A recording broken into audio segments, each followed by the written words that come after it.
I'm 73 years old, and I'm about to say something that might make you uncomfortable.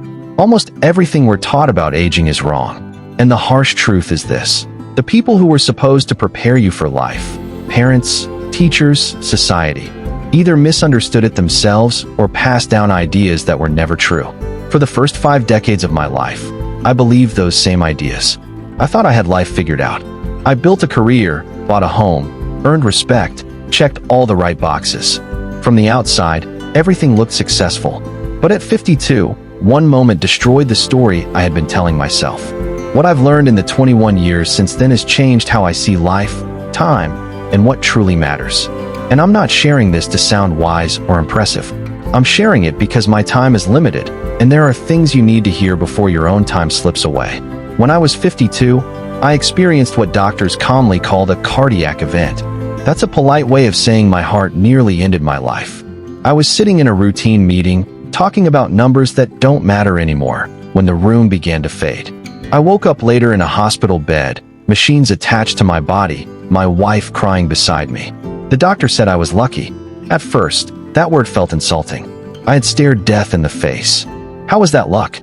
But lying there with nothing but my thoughts, I realized something terrifying. Until that moment, I hadn't truly been living. I had been operating on autopilot, doing what was expected, chasing approval, delaying life for later. If my heart had stopped that day, what would I have left behind?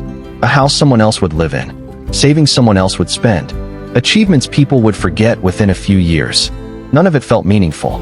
Here's the most dangerous lie people tell themselves: I have time. I'll live fully later. I'll slow down later. I'll enjoy life when I reach the next milestone.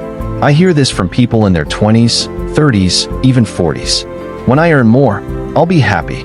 When I get promoted, I'll rest. When the kids grow up, I'll travel. When I retire, I'll finally live.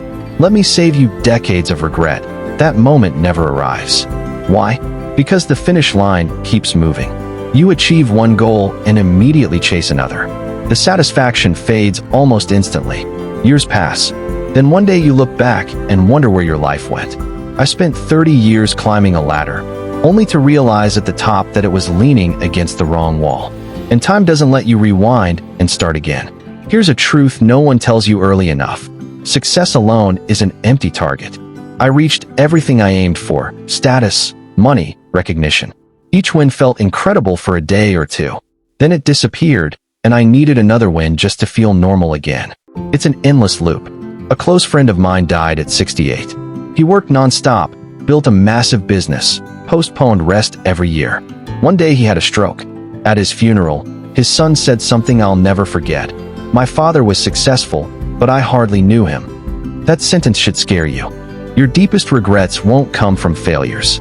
They'll come from chances you never took. I don't lose sleep over bad deals or missed promotions. I lose sleep over the trip I postponed, the relationship I neglected, the words I never said, the moments I missed with my children because work felt urgent. You think you have endless time with the people you love. You don't. One day, that time ends, without warning. My father passed away when I was 45. Our relationship was complicated. I always assumed we'd talk things through later, when life slowed down. It never did. He was gone within hours. And my regret isn't the arguments. It's the calls I didn't make and the visits I postponed. After my heart attack, everything changed.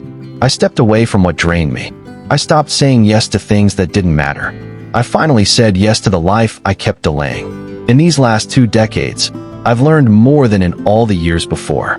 What truly matters is simple: meaningful work, real relationships, shared experiences, and being present while you still can. I know this sounds obvious. I used to dismiss it too. Bills still exist. Responsibilities don't vanish. But don't trade your life for things that won't matter in the end. Ask yourself this honestly: if today were your last day, would you be content with how you've lived so far? Not impressed, not admired, content. If the answer is no, then what exactly are you waiting for? Every morning I wake up knowing my time is borrowed. We all live on borrowed time. Some just realize it earlier. Youth gives the illusion of forever. That illusion is dangerous. I watch my grandchildren and see the same patterns I once lived: stress, pressure, chasing things that promise happiness but never deliver it. I try to warn them, but experience is something you rarely accept until it's too late. That's why I'm sharing this now. Because maybe someone listening will pause. Someone will choose differently. You are closer to the end than you think. So are the people you love. Your parents won't always be there. Neither will your friends, your partner, your children as they are today. So what will you do? Delay another call? Cancel another dream? Or finally treat time as the fragile, priceless thing it is? If I could speak to my younger self, I'd say this. Stop trying to impress people who won't matter later. Stop destroying your health for approval. Stop postponing happiness. Call the people you love. Take the trip. Say no without guilt. Say yes without fear. Start now. There will never be a perfect moment. Life will always give you reasons to wait. But waiting is how entire lives disappear. I'm 73. I may have 10 years left. Maybe less. And I'm at peace because I finally lived with intention. I chose presence over pressure, meaning over money, love over delay. The irony is this. When you accept that time is limited, life becomes richer. You have a choice today. Keep waiting or start living. Don't learn this lesson at 73. Learn it now.